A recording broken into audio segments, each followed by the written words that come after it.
நம்ம ஒரு சரக்கை போட்டு வேக வச்சோம்னா அடுப்புல இருந்து வரக்கூடிய ஒரு ஆவியா போகுது. அதில் உள்ள சத்தெல்லாம் மற்றவர்களை இணைந்திருது. ஆனால் சத்து மற்றதோடு கலந்துருது, அது ஆவியாக போகுது, மேகங்களாக போகுது. மீண்டும் எதிர்நிலை ஆகும்போது மழை நீராக கொட்டுகின்றது. இதை போலதான் இந்த விஷத்தன்மை பிரிவதை தனக்குள் கவர்ந்து அது உறையும் பணியாக மாற்றி அதிலிருந்து வரும் தோள்களை மீண்டும் சூரியன் காந்தப்புலனார் கவர்ந்து அதனுடைய அணுத்தன்மைகள் அது பல மாற்றங்கள் அடைந்து வருகின்றது.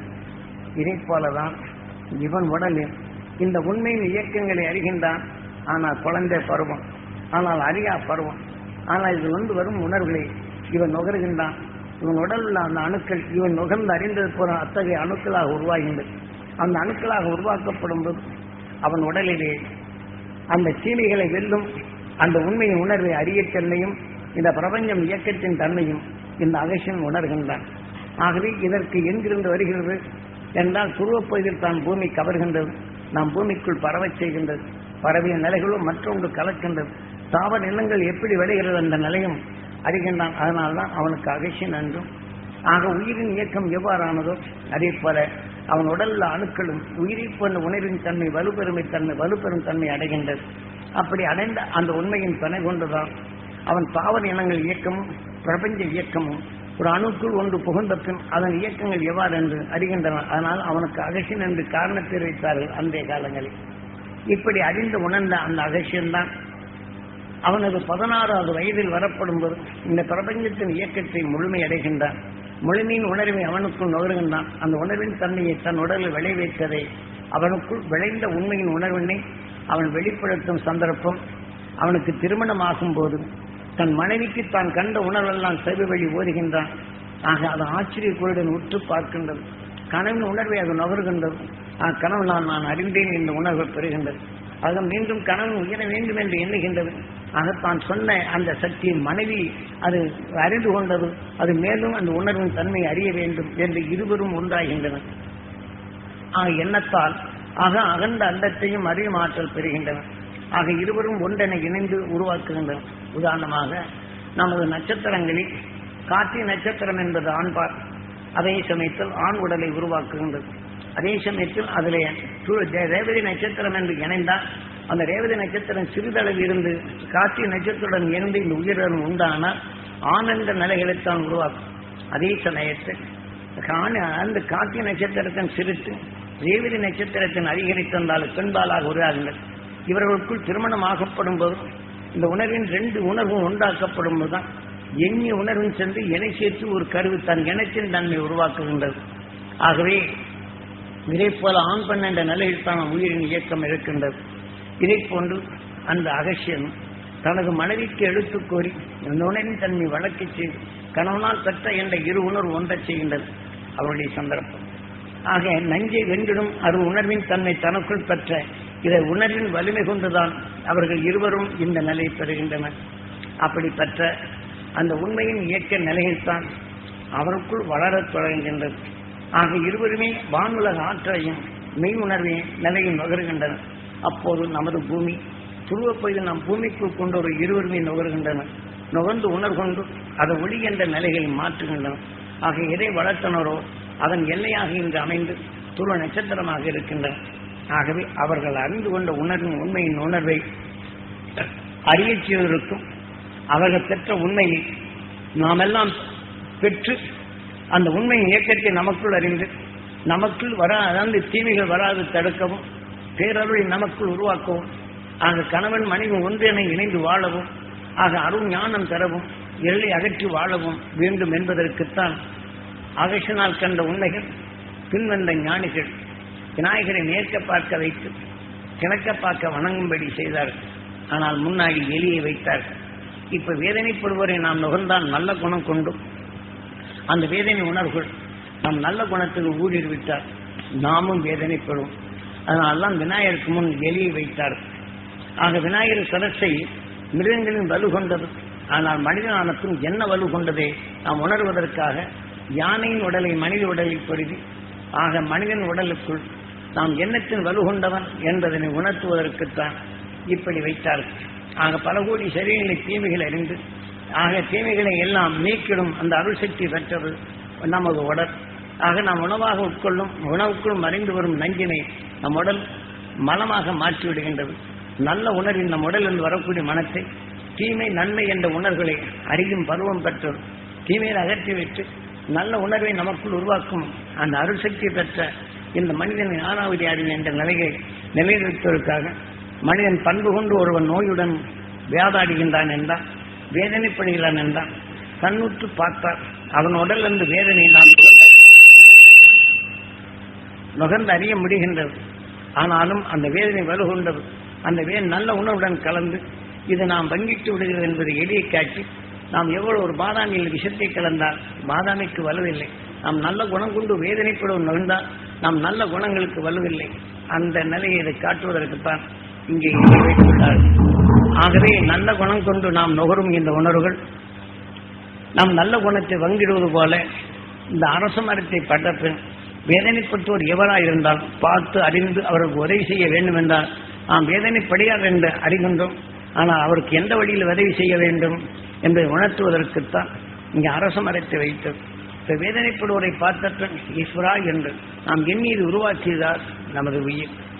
ஆகவே ஈஸ்வரா என்று நம் உயிரை எண்ணி அந்த துருவ நட்சத்திரத்தின் பேரொரு ஏனென்றால் இந்த பிரபஞ்சத்திற்கு அரசாக இருப்பது தீமைகளை அனைத்தும் ஒளியாக மாற்றும் திறன் பெற்ற துருவ நட்சத்திரம். அதனால்தான் விநாயகர் பக்கம் அரச மரத்தை வைத்தது. ஆக அடுத்த நிமிடம் அந்த துருவ நட்சத்திரத்தின் பேரருளும் பேரொழியும் நான் பெற வேண்டும் ஈஸ்வரா என்று எண்ணி என் உடல் முழுதும் படர வேண்டும், என் ஜீவான்மா ஜீவணுக்கள் பெற வேண்டும் என்று ஏங்கி உடலுக்குள் நாம் செலுத்துதல் வேண்டும். எப்படி வேதனைப்படுவோர் உற்று பார்த்துட்டு நல்ல குணத்தை வங்கிட்டு விடுகின்றதோ அடுத்த கணமே அந்த துருவ நட்சத்திரத்தின் பேரருளும் பேரொழியும் இதோட இணைத்தல் வேண்டும். ஆகவே அந்த வேதனை என்ற உணர்வு வளராது தடுத்தல் வேண்டும். இப்ப நாம் ஒரு நெல்லையோ சோளத்தை வேக வைத்தால் அது மறுபடியும் முளைக்குமா? இதை அந்த விதையின் தன்மை முளைக்காது தடுத்தல் வேண்டும். ஆகவே அருஞானிகள் இந்த வேதனையின் உணர்வு வளராது அது அருளியாக மாற்றியவர். அதன் உணர்வை நாம் நுகர்ந்தால் நம் உடலுக்குள் வேதனை என்ற அணுக்கள் வளராது. அது வேக வைத்தல் வேண்டும், அதை நிறுத்தல் வேண்டும் என்பதுதான் விநாயகர் சதுர்த்தி. நமது வாழ்க்கையில் எத்தகைய தீமைகளானாலும் அதை நிறுத்தி பழக வேண்டும். அதை நிறுத்தி பழக வேண்டும் என்றால் அந்த துருவ நட்சத்திரத்தின் உணர்வு நாம் நுகர்ந்து பழக வேண்டும். அந்த உணர்வின் தன்மை நமக்குள் உருவாக்கி பழக்க வேண்டும். தீமை என்ற நிலையில் வளராது தடுத்து இந்த உணர்வின் தன்மை நமக்குள் வளர்த்து பழக வேண்டும் என்பதற்குத்தான் இந்த விநாயகர் தத்துவத்தை தெளிவாக காட்டினார். மேற்கே பார்க்க வைத்து வடமேற்காக பார்க்க வைத்து வடகிழக்காக நம்மை வணங்கும்படி செய்தார்கள் ஞானிகள். ஆற்றாங்கரை ஓரம் நீர்நிலை இருக்கிற பக்கமெல்லாம் இந்த விநாயகர் வைத்திருப்பார்கள் வடமேற்க பார்க்க. ஆக நாம் அதற்கு முன் என்ன பிரசாதம் வைத்திருப்பார்கள்? புல் பூண்டு தாவர இனங்கள் வைத்திருப்பார்கள், கனிகள் வைத்திருப்பார்கள். நாம் உயிரினும் ஒவ்வொரு உடலு பெற்ற தகுந்த மாதிரி புல்லை தின்றிருக்கிறோம், தலை தாம்புகளை தின்று வளர்ந்திருக்கிறோம், கனிகளை தின்று வளர்ந்திருக்கிறோம். ஆனால் மனிதனான பின் இயற்கையில் விளைந்ததை வேக வைத்து நமக்கு வேண்டிய சுவையாக சமைத்து அதை சாப்பிடும்போது மகிழ்ச்சி என்ற உணர்வை நமக்குள் உருவாக்கின்றது. ஆகவே தீமை என்ற உணர்வுகளை நமக்குள் வளராதபடி ஆக நமக்குள் அந்த அருஞானத்தை வளர்க்கும்படி செய்துள்ளார்கள். ஆக இந்த தத்துவத்தை நாம் தெரிந்து இந்த வாழ்க்கையில் தீமையை எப்படி அகற்ற வேண்டும் என்பதற்காக தெளிவுரை காட்டி நாம் முதல் நிலையில் மனிதன் எப்படி வாழ வேண்டும் என்பதை உணர்த்துவதற்குத்தான் காலின் 4 to 6 ஆத்தங்கரையில் நாம் உடல் அழுக்கை போக்கிவிட்டு துணி அழுக்கை போக்கும்படி செய்கின்றோம். துணியில் உள்ள அழுக்கு அதிகரித்து விட்டால் சோப்பை போட்டு அதன் நுரையாக்கப்பட்டு உள்நின்று நுரை கூடி புறத்தில் இருக்க அழுக்கை எப்படி நீக்குகின்றதோ இதை போல நாம் கரையேறி வந்த பின் விநாயகரை பார்க்கின்றோம். விநாயகரை பார்த்த பின் நாம் இதை போல புல் பூண்டுகள் நாம் சாப்பிட்டோம், தலை தாம்புகளையும் சாப்பிட்டோம், அதே சமயம் கனிகளை நாம் சாப்பிட்டோம். இன்று மனிதனான பின் நாம் வேக வைத்து அந்த இயற்கை நிலையை மாற்றி தனக்கு உகந்ததாக நாம் உணவாக உட்கொள்கின்றோம் என்ற உண்மையினை உணர்த்துவதற்குத்தான் இவ்வாறு அந்த பதார்த்தங்களை வைத்தது. ஆக இது வேக வைத்தால் 2வது தரம் முளைக்காது. இதே போல நாம் நமது வாழ்க்கையில் காலையிலிருந்து இரவு வரையிலும் நல்லதை எண்ணி செய்கின்றோம், பிறருடைய துயரங்களை கேட்டறிகின்றோம். இவை அனைத்தும் நாம் காலையிலிருந்து இரவு வரையும் நல்லதை எண்ணினாலும் பிறருடைய கஷ்டங்களை எண்ணி இயங்கும்போது இவையெல்லாம் நமக்குள் உடலாகின்றது. நாம் ஓம் நமச்சிவாய நாம் பார்ப்பது கேட்பது நுகர்வது அனைத்தையுமே நமது உயிர் ஓம் நமச்சிவாய ஓம் நமச்சிவாய என்று ஜீவ அணுவாக நம் உடலாக மாற்றிக்கொள்ளுகின்றோம். அணுவின் மலமாக நாம் உடலாக மாறுகின்றது என்பதுதான் ஓம் நமச்சிவாய. காலிலிருந்து இரவு வரையிலும் சதா சிவமாக்கி கொண்டே உள்ளது நமது. நல்லவர்களை பார்த்து கேட்டாலும் அது சிவமாகின்றது. வேதனைப்படுவதை கேட்டறிந்தாலும் அது நம் உடலாக சிவமாகின்றது. ஆனால் இதையெல்லாம் வினையாகின்றது. அதனால்தான் சிவனாலயத்தில் என்ன இருக்கின்றது? நந்தீஸ்வரன் சிவனுக்கு கணக்கு பிள்ளை. நாம் எந்த வகை குணங்களை அதிகமாக நேற்றிருக்கிறோமோ அது நமது கணக்காக மாறுகின்றது. காலையிலிருந்து சாயங்காலம் வரையிலும் சந்தோஷப்படுவோரை கேட்டுக்கொண்டு சந்தோஷமாக இருந்த பின் நாம் தொழிலை செய்துவிட்டு நம்ம நல்ல நிறைவான தொழில் செய்து விட்டோம், சந்தோஷமாக வர்றோம். அந்த சந்தோஷமாக வெளியே வந்த பின் ஒரு ஆக்ஷன் என்ற நிலை ஆகிவிடுகின்றது. பறிகொண்ட மனம் அதை பார்த்த பின் என்று அலறை செய்கின்றது. ஆக நாம் சந்தோஷமாக இந்த உணர்வுக்கும் இது பட்ட பின் நம்முடைய நிலையை சீர்குலைந்து விடுகின்றோம். நம்ம எரியாமல் அதிலிருந்து எதை எடுத்தாலும் பயம், எதை இருந்தால் துணிவில்லை, வெளியில் தனித்து வருவதற்கு துணி இல்லை. தப்பு நாம் பண்ணமா? ஆனால் அதற்கின் தன்மை நமக்குள் வருகின்றது. நுகர்ந்த உணர்வு ஓம் நமச்சிவாய் என்று வருகின்றது. அந்த உணர்வின் அதிர்ச்சி விட்டு உணர்வின் அணுத்தொடுக்கிய பின் அதன் அருகிலே ஒன்றும் செல்வதில்லை. பாம்பு வந்தால் நாம் என்ன செய்கின்றோம்? அது அஞ்சி ஓடத்தான் செய்கின்றோம். ஆக அதை அடித்துக் கொள்ளும் மனம் கூட முதல்ல வருவதில்லை. ஆக அதற்கு பின் தான் நாம் சிந்திக்கும் தன்மை வருகின்றது. இதை போன்று நமக்குள் வரும் இந்த தீமையிலிருந்து நாம் எப்படி விடுபட வேண்டும் என்பதற்குத்தான் அந்த ஞானிகள் இங்கே ஒரு பக்கம் வேப்ப மரத்தை வைத்து கசந்த வாழ்க்கை எவர் அறுவை நீ நுகர்ந்து உணர்கின்றாயோ அடுத்த கணம் ஈஸ்வரா என்று உங்கள் உயிரை எண்ணி அந்த துருவ நட்சத்திரத்தின் பேரருளும் பேரொழியும் நான் பெற வேண்டும் ஈஸ்வரா என்று ஏங்கி என் உடல் முழுதும் படர வேண்டும், என் ஜீவான்மா பெற வேண்டும், என் ஜீவாணுக்கள் பெற வேண்டும் என்று உள்புகுத்தல் வேண்டும். காரணம் வேதனைப்படுவோர் நுகர்ந்தத்தின் உடனடியாக நல்ல அணுக்கள் எல்லாம் சோர்வடைகின்றது. ஆனால் அதே சமயத்தில் நாம் தங்கத்தில் திரவகத்தை ஊற்றும் போது அதில் உள்ள செம்பும் பித்தளை ஆவியாக மாறுகின்றது. நாம் நகை செய்ய நாம் செம்பும் வெள்ளியும் இணைத்துதான் செயல்படுத்துகின்றனர். ஆனால் அது இலகை நிலை கொண்டு இணைக்க அது உதவுகின்றது. ஆனால் அடுத்த நகை செய்யும் போது திரவத்தை ஊற்றி இதை பிரித்து விடுகின்றோம். ஆனால் பிரித்த பின் தங்கம் தெளிவாகின்றது. அடுத்த நகை செய்ய செய்ய இப்படி ஒவ்வொரு நகைகளுக்கும் செய்யும் போது அடுத்து சுத்தகரித்து அடுத்து சுத்த தங்கத்தில் செய்தால்தான் தங்கம் ஓரளவுக்கு நிலைக்கிறது. அது சுத்தம் செய்யாத நகைகளை செய்து கொண்டே போனால் இந்த இணைத்த பித்தளைகள் அதிகமாக கூடிவிடும், அல்லது வெள்ளியின் தன்மை செம்பின் தன்மை கூடிவிடும், தங்கம் நிறம் மங்கிவிடும். இதே போல நமது வாழ்க்கை அன்புடன் பண்புடன் பரிவுடன் பாசத்துடன் பிறருக்கு நன்மை செய்தாலும் அவர்கள் துயரை கேட்டுதான் நீங்கள் நன்மை செய்கின்றீர்கள். ஆனால் துயரை கேட்டது அவ்வப்போது நாம் சுத்தப்படுத்த வேண்டுமா இல்லையா? அதை சுத்தப்படுத்துவதற்குத்தான் நீர்நிலை இருக்கும் பக்கம் விநாயகனை வைத்து நாம் எப்படி உடல் அழுக்கை போக்கி துணி அழுக்க போக்க சோப்பை போட்டு நாம் துவைக்கின்றோமோ இதே போல நோயாளியை நாம் கண்ட பின் அவர்கள் காக்க வேண்டும் என்றாலும் நாம் ஈஸ்வரா என்று எண்ணி அந்த துருவ நட்சத்திரத்தின் பேரருளும் பேரொழியும் பெற வேண்டும் என்று இங்கே நிறுத்தும் போது வேதனையான உணர்வு நம் மூக்கு வழி சுவாசித்து உள்ளுக்கு போகாமல் தடைப்படுத்தல் வேண்டும். ஆக அங்கே தடைப்படுத்தினால் இதை சிறிது நேரம் இங்கே நிற்கின்றது. அப்போ நம் எண்ணத்தை அந்த துருவ நட்சத்திரத்தின் பேரருள் என் உடல் முழுதும் படர வேண்டும், என் ஜீவான்மா பெற வேண்டும் என்று கண்ணின் நிலையில் உள்செலுத்திடல் வேண்டும். இப்போ வலுவான நிலைகள் வரும்போது இந்த வேதனையான உணர்வு உள்ளே வருவதில்லை. ஆக உள்ளே வருவதில்லை என்றால் சூரியனுடைய காந்தப்புலன் நாம் இழுக்க தவறினால் இது இழுத்துக்கொள்ளும். ஆக நமக்குள் எண்ணி உணர்வின் தன்மை இது அதிகரிக்கும் போது இது கூடிவிடும். நம் ஆன்மாவுடைய நிலைகள் இது சுவாசித்து நம் உடலில் உள்ள நல்ல அணுக்களை உருவாக்கி இது உதவும். இதை நாம் பெறச் செய்வதற்குத்தான் எப்படி சோப்பை போட்ட துணி மேல் இருக்கக்கூடிய அழுக்கை துணி நூலுக்குள் ஊடுருவி அந்த நுரைகள் கொண்டு வெளியே கொண்டு வருகின்றதோ இதே போல நாம் அந்த துருவ நட்சத்திரத்தின் பேரொழியை நாம் பெற வேண்டும் என்று உள் செலுத்தி நம் கண்ணின் நிலைவங்கமோ வருவாய்கின்றது. ஆக அந்த தீமையான அணுக்களுக்கு அடப்பட்டு விடுகின்றது. ஆனால் அதே சமயத்தில் அந்த பயமோ பயந்த உணர்வுகளும் நம் உயிருக்குள் சென்று அந்த அணுத்தன்மையை உருவாகவும் தடைப்படுத்துகின்றது. ஆனால் அந்த அணுத்தன்மை அடையாமல் தடைப்படுத்த வேண்டும் என்றால் அந்த துருவ நட்சத்திரத்தின் பேரருளும் பெற வேண்டும் என்று நிலை நிறுத்தினால் இந்த சூரியன் இதை இழுத்து போய்விடும். இப்ப எப்படி 2000 சூரிய குடும்பங்களுடன் நாம் வாழ்கின்றோம். இப்ப எப்படி ஒரு சூரிய பிரபஞ்சம் ஆகின்றதோ அது ஒரு 2000 சூரிய பிரபஞ்சங்கள் சேர்த்தா 2000 ஒரு அண்டமாக மாறுகின்றது. இப்ப நாம் மனிதன் ஒவ்வொருவரும் ஒவ்வொரு பிரபஞ்சம்தான். நமது சூரியன் எப்படி இருக்கின்றதோ இதே போலதான் நாம் ஒவ்வொரு உடலும் எடுத்துக்கொண்ட உணர்வுக்கொப்ப உடலின் குணங்களும் மற்ற நிலைகள் அமைகின்றது. இப்ப 2000 சூரிய பிரபஞ்சங்களும் அதாவது எடுத்துக்கொண்ட அந்த பிரபஞ்சங்களின் இயக்கங்கள் உண்டு. ஆக இதே போல நாம் ஒவ்வொரு மனிதனும் இயக்கங்கள் மாற்றிக்கொண்டிருக்கும் போது நாம் சார்ந்த குணம் கொண்டு சென்றாலும் இன்னொரு மனிதன் உணர்வை நாம் நுகர நேர்ந்தால் அது ஒரு பிரபஞ்சம்தான். அங்கே உருவான உணர்வு நமக்குள் நுகரப்படும் போது அதில் விஷத்தன்மை தன்மை அதிகமானால் அது நமக்குள் வந்து விடுகின்றது. ஆகவே நாம் சுழன்று கொண்டே இருக்கின்றது. 2000 சூரிய குடும்பங்களும் மாறிக்கொண்டே தான் இருக்கின்றது. அது மாற்றல் ஏற்படும் நிலைகள் தூசிகள் அது ஒரு ஓரத்தில் ஒதுங்கி விடுகின்றது. அந்த ஒதுங்கிய தூசித்தான் நமது சூரிய பிரபஞ்சம். இது அதற்கு நேராக போகும்போது அந்த ஒதுங்கி உள்ள தூசியை இழுக்கின்றது. அது இழுத்தப்பின் சூரியனுக்கு செல்லும் போது நாம் பூமியிலிருந்து பார்த்தால் வால் நட்சத்திரம் என்று தெரிகின்றது. ஏனென்றால் இடையற்றது.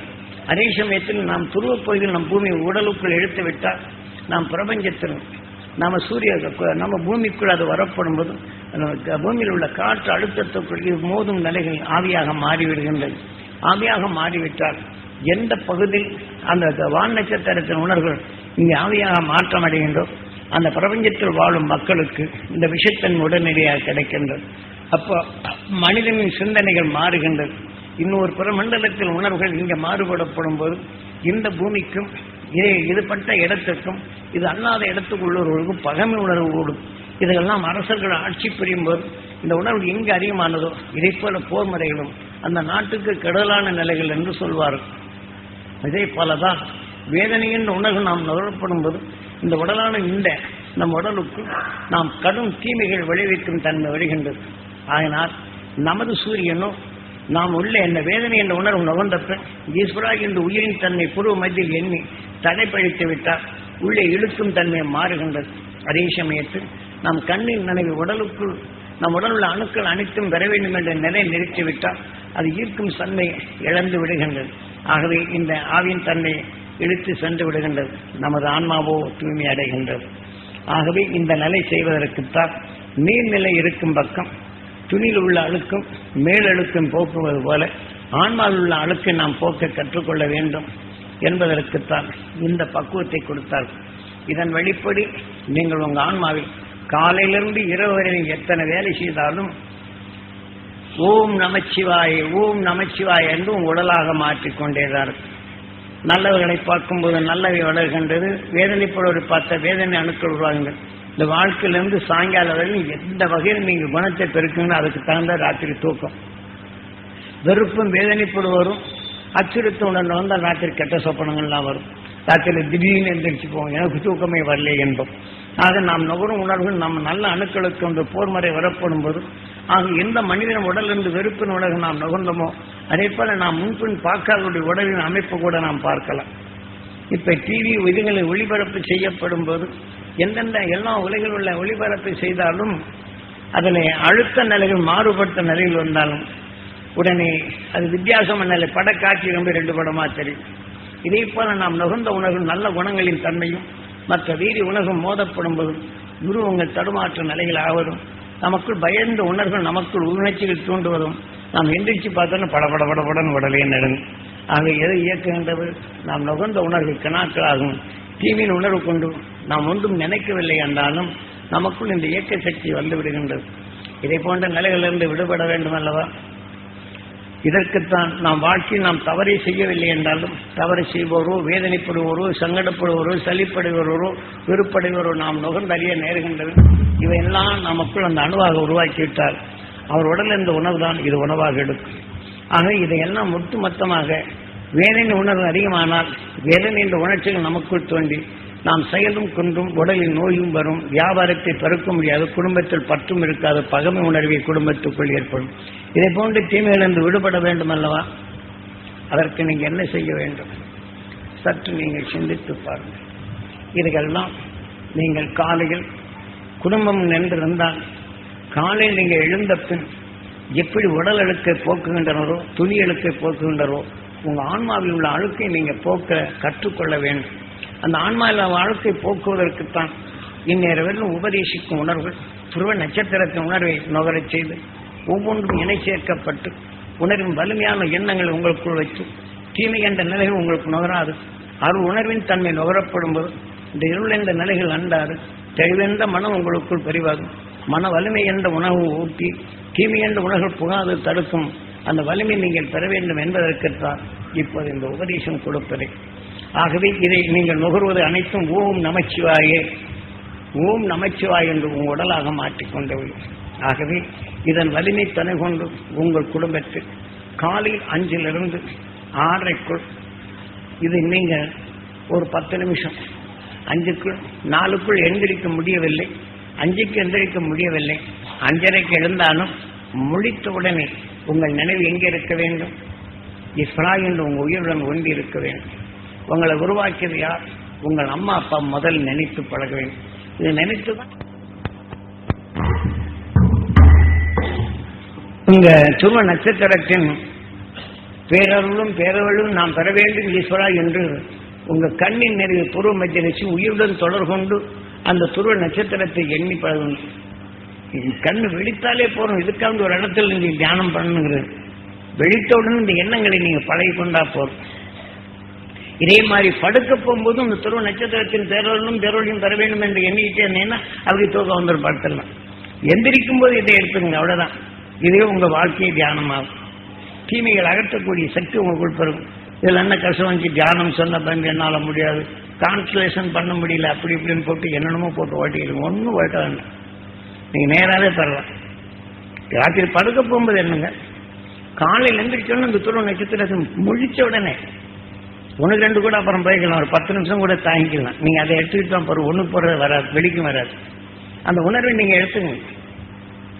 என் உடல் முழுதும் படணும், என் ஜீவாத்மா பெறணும், என் உடல் ஜீவாத்மா பெறணும். ஈஸ்வரா எனக்கு மறுபடியும் துருவ நட்சத்திரம் கொண்டு போங்க. அந்த துருவ நட்சத்திரத்தின் பேரொருளும் பேரொழியும் நான் பெற வேண்டும். என் உடல் முழுதும் படர வேண்டும். என் ஜீவான்மா ஜீவனுக்கள் பெற வேண்டும் என்று கண் உடலுக்குள் அது செலுத்துங்க. திருப்பி திருப்பி 5 தரம் இந்த சொல்லட்டும். அந்த எண்ணமும் உடலுக்குள் கலந்து கொண்டாங்க. ஒரு 5 நிமிஷம் கொண்டு வர முடியாதா? நீங்க கண்ணை திறந்த, நீங்க கண்ணு மூடி எடுக்க வேண்டாம், கண்ணை திறந்து அதை பெறணும்னு நினைங்க. ஒரு 5 நிமிஷம் ஆனதுக்கு கண்ணை நல்லா மூடுங்க. அப்ப அது உடல் பண்ண உங்களுக்கு ஆனந்தமா இருக்கும்.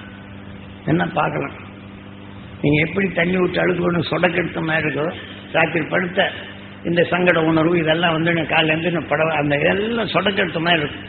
இதை நல்லா தெளிவாக்கணும். தெளிவாக்கணும் ஏற்பாடு என்ன நினைக்கணும், ஆண்கள் என் மனைவிக்கு கிடைக்கணும், அந்த அருசக்தி பெறணும், அந்த மெய்ப்பொருள் பெறணும், அது உடல் முழுவதும் படணும், அது ஜீவான்மா பெறணும்னு சொல்லிவிட்டு ஒரு 5 நிமிஷம் இப்படி கொண்டாங்க. பெண்கள் நீங்க எந்த ஊர்ல இருந்தாலும் சரி, இதே மாதிரி என் கணவரோட முழுதும் நீங்க இதை மாதிரி எண்ணிட்டு என் கணவரோட முழுது போடணும், அவர் ஜீவான்மா பெறணும், அவர் எல்லாம் அவர் செய்யக்கூடியதெல்லாம் நல்லதா இருக்கணும், மகிழ்ச்சினா சக்தி பண்ணணும் அப்படின்னு சொல்லுங்க. 2 பேரும் சொன்ன ஒரு பாட்டு. 2வது என்ன செய்யணும், நாங்க வசிஷ்டரும் அந்தது போல வாழணும், நாங்க ஒருவருக்கு ஒருவர் மதித்து நடக்கணும், நலாயினி போன்று சாவித்திரி போன்று எங்கள் இருமனம் ஒன்றணும், 2 பேருடைய எண்ணம் ஒன்னா வரணும், 2 உயிர் அந்த இடத்துல ஒன்று. நீ காலையில் செய்து பாருங்க. உண்மையிலே அங்க கணவருக்கு ஒரு அடி விழுதுன்னா இங்க அடி விழுந்த மாதிரி தெரியும். இங்க மனைவிக்கு இங்க சங்கடம், அதாவது ஒரு அடி விழுதுன்னா கணவருக்கு தெரியும், ஐயோ மனுக்கு ஏதோ சங்கடம் பண்ணு, உடனே தெரியும், நீங்க பார்த்துக்கலாம். ஆனா அதை நீக்க வேண்டும் என்ற உணர்வுகள் அங்கே தெரியும், நீங்க தெரிந்து கொள்ளலாம். இதுல மந்திரம் இல்லை, மயம் இல்லை. உங்க உணர்வுகள் ஞானிகள் பெற்ற உண்மை வழியில் நீங்க எடுத்தீங்கன்னா அந்த இயற்கை நீதிபடி மான் புலியை பார்த்து எப்படி மான் உணர்வு புலி ஆனதோ, இதே போல அந்த அருஞான உணர்வை நீங்கள் எடுத்துக்கொண்டால் அவர்கள் எப்படி உணர்வு உடலாக்கி ஒளியின் சரீரமானால் நிச்சயம் அந்த உணர்வை நீங்கள் வளர்த்தால் ஒளியின் சரீரமாகிறீங்க, பிறவில்லா நிலை அடைகிறீங்க. இதில் நம்ம கஷ்டம் இருக்குதான். நான் தியானிச்சு பார்க்குறேங்க, வரலைங்க, நம்ம கான்சன்ட்ரேஷன் பண்ண முடியல, அதை பண்ண முடியல, டிரான்ஸ்லேஷன் பண்ண முடியல அப்படின்னு ஒன்றும் வேண்டாம், நீங்கள் எண்ணிக்கிட்டே வாங்க. இந்த சக்தி உங்கள்கிட்ட கூடுதா இல்லையான்னு பாருங்க. இப்போ மனைவிக்கு அந்த சக்தி பெற வேண்டும், மனைவி கணவன் பெற வேண்டும், 2 பேரும் ஒரு 5 நிமிஷம், மற்ற இதில் ஒரு 5 நிமிஷம், மனைவி கணவனுக்கு என்றதை வந்து 2 பேரும் சேர்த்து ஒரு 5 நிமிஷம். இதை எண்ணி பழகுங்க. எண்ணி பழகிப்பாடு என்ன செய்யுங்க, உங்கள் குழந்தைய எண்ணுங்க. அந்த குழந்தைகளுக்கு துரு நட்சத்திரத்தின் பேரொருளும் பெறணும், உண்மையின் உணர்வை அறியும் அந்த அருசக்தி வேணும், அருஞானம் பெறணும், உலக ஞானம் பெறணும், கல்வியில் உயர்ந்த தரம் பெறணும், கல்வி ஞானம் பெறணும், கருத்தறிந்து செயல்பெறும் பெறணும். உங்க குழந்தைய எண்ணும். இந்த குழந்தைகளுக்கு அறிய மாதிரி சொல்லணும். வெளிச்சு எந்தாச்சுன்னா ஈஸ்வரான்னு சொல்லி உயிரை எண்ணி அம்மா அப்பாலால் அந்த மகிழ்ச்சியில் அசக்தி பெறும் என்னன்னா அந்த தாயின் உணர்வு குழந்தைக்கு பெற வேண்டும் என்றது இதன் துணை கொண்டு அந்த துருவ நட்சத்திரத்தின் பேரவர்களை பெறக்கூடிய ரொம்ப எளிதா இருக்கும். உங்க அனுபவத்தில் பார்க்கலாம். இதுல என்ன கஷ்டம் இருக்கு. இப்ப நம்ம உடலுக்குள் இருக்கக்கூடிய உணர்வு ஒத்து வரலை, நதங்கி சண்டை வருது. எது கோபப்படும் உணர்வு அதிகமான நமக்குள் கொதித்தல் விரத்த கொதிப்பாங்க. நல்ல குணத்துக்கு இது இம்மா இங்கே இடுப்பு வலிக்குது, தலை வலிக்குது, மேல் வலிக்குது எல்லாம் நம் உணர்வுகள் எது நிலை வரும்போதா இந்த நிலை. ஆகவே குடும்பத்தில் ஒன்று சேர்த்த இறக்கவனம் போகும்போது எல்லாம் ஒன்று சேர்த்த இயக்கமாக வரும். ஆக இந்த குடும்ப பற்றும் அதிகமாக வளரும். பகமை உணர்வு மாற்றும் சக்தி கிடைக்கும். அதனால காலையில் இந்த மாதிரி எண்ணி முடிஞ்ச உடனே என்ன செய்யணும், குழந்தைகள் அம்மா அப்பாவை எண்ணணும், நாமும் அம்மா அப்பாவை எண்ணணும். நாம் அம்மா அப்பா எப்படி எண்ணணும், நம்மளை மனிதனாக உருவாக்கியதாரு நம்ம அம்மா அப்பா தான் கடவுள். நம்மளை தெய்வமாக காப்பாற்றினாங்க, குருவாக இருந்து நல்ல வழிகளை சொன்னாங்க. அப்போ அவங்கள நாம் எப்படி எண்ணணும், அடுத்தபடி எங்கள் அம்மா அப்பாவுக்கு அந்த துரு நட்சத்திரத்தின் பேரருளும் பேரொழியும் பெறணும், அவங்க உடல் முழுதும் படணும், அவங்க வாழ்க்கையில் எனக்காகப்பட்ட துன்பங்கள் நாம் மாறணும், மலரை போல மனம் பெறணும், மகிழ்ந்து வாழும் சக்தி என் அன்னதந்தை பெறணும், அவங்க அருள் என்றுமே எனக்கு உறுதுணையாக இருக்கணும். இப்படி இணைத்து பழகணும். இது ஒரு பழக்கத்துக்கு வரணும். இதை மனிதன் ஒருவன் தான் செய்வான். இப்போ சாதாரணமாக உயிரினங்கள் வாழுது எப்படின்னா ஒரு கூட்டத்தில் போய் அமைஞ்சிருச்சுன்னா என்ன செய்யுது, ஒரு குட்டி வரலைன்னா கூட எட்டி பார்க்கும் போயிடுச்சா இல்லையான்னு. ஒரு குட்டி வெளியில் போன ஒரு மிருகத்தை பார்க்கணும், உடனடியே கூட்டு உள்ள கொண்டு வச்சுக்கணும். இதெல்லாம் எப்போ வந்தது, மிருகமாக வாழும் போது இந்த உணர்வு வந்தது. அது ஒன்று சேர்த்து வாழும் அரவணைக்கும் தன்மை ஒரு குடும்பத்துக்கு வருது. இப்போ நம்ம குடும்பத்தில் அப்படி வருதான்னு இல்லை. எத்தனை பேர் வர்றாங்கன்னு பாருங்க. இவன் என்னை எப்படியே பேசிட்டு இருக்கான், அம்மா அந்த பக்கம் தான் பேசிட்டு இருக்கு அப்படின்னு அம்மா கூட சண்டை போடுறவங்க தான் இருக்கிறாங்க. நீ பார்க்கலாம், அவனுக்கு ஆதரவு கொடுக்குறது எனக்கு ஒன்றும் செய்ய மாட்டேன், நான் அம்மா சொன்னபடியெல்லாம் கேட்குறேன் அப்படின்னு சொல்லும். அம்மா என்ன செய்யும், அவன் அறியாமல் இருக்கிறான், எப்படி திருந்தணும், அவனுக்கு வந்து கொஞ்சம் அரவணைச்சா இவனுக்கு விடாம எப்ப நான் உதவி செய்யறேன். எங்கள் அம்மா என்னை பார்க்க முடியும், அவன் எல்லாம் எங்கள் அம்மாவுக்கு எதிரியா இருக்கான், அவனுக்கு தான் உதவி செய்யுது. இந்த மனிதன் சிந்தனை உருவாக்கும் போது நம்ம அறியாமலேயே பகமூனர்களை வளர்த்துக் கொள்ளுகின்றன தவிர அவனும் தாயும் என்னப்படி அவன் தெளிவாக வேண்டும், அவன் தெரிந்தவனாக வேண்டும், அன்னையின் அருளை அவன் பெற வேண்டும் என்று எண்ணினால் இந்த பகமை உணர்வு வராது. இதெல்லாம் நாம ஞானிகள் காட்டிய நிலைகளில் ராமயானத்தை ஒத்து பார்த்தால் சரி. ராமயான காவியுடைய நிலைகள் ஒன்று சேர்த்த உணர்வுகள் எப்படி வழிகிறது என்றும் எண்ணங்கள் ஒன்று சேர்க்கும் நிலைகளை பற்றி ராமயானத்தில் சொல்லியுள்ளார். என கல்யாண ராமன் எப்ப ஆகின்றான், ராமன் ஜனக சக்கரவர்த்தி சீதாவுக்கு திருமணம் செய்யப்படும் போது சுயவரத்தை ஏற்படுத்துறான். அப்ப அவங்கவுங்க எண்ணங்கள் கொண்டு வர்றாங்க. அவங்க எடுத்துக்கொண்ட வித்தை, கற்றுக்கொண்ட வித்தையெல்லாம் காண்டி வைத்து ஏவுறாங்க. அடுத்தாப்படி என்ன செய்யறாங்க, ராமன் வர்றான், வந்த உடனே காண்டி பற்றி ஒடிச்சுடுறான். அந்த காண்டி பற்றி நாணல் ஏற்றினாதான் அங்க காய்ச்சும், அதனால அது ஒடிச்சிடறான். அப்ப என்ன செய்யறான், தனக்குள் இருக்கும் மற்றவருடைய பகைமுனை கூட நீக்கிறான். அப்போ அந்த அரவணைக்கும் என்ன வரும். அப்ப என்ன செய்யறான், அந்த சீதா சந்தோஷமான உணர்வை தனக்குள் அரவணைத்துக் கொள்கின்றான். அப்ப இந்த சந்தோஷமான உணர்வு அனுபவிக்கும் போது கல்யாண ராமா தனக்குள் இருக்கும் தீங்கான எண்ணங்களுக்கு உணவு போகாதபடி தடுத்து, ஆக தீமை என்ற நிலைகளை நீக்கிவிட்டு அந்த அருஞானம் என்ற உணர்வு என்பதை கல்யாண ராமா அப்படின்னு சொல்றாங்க.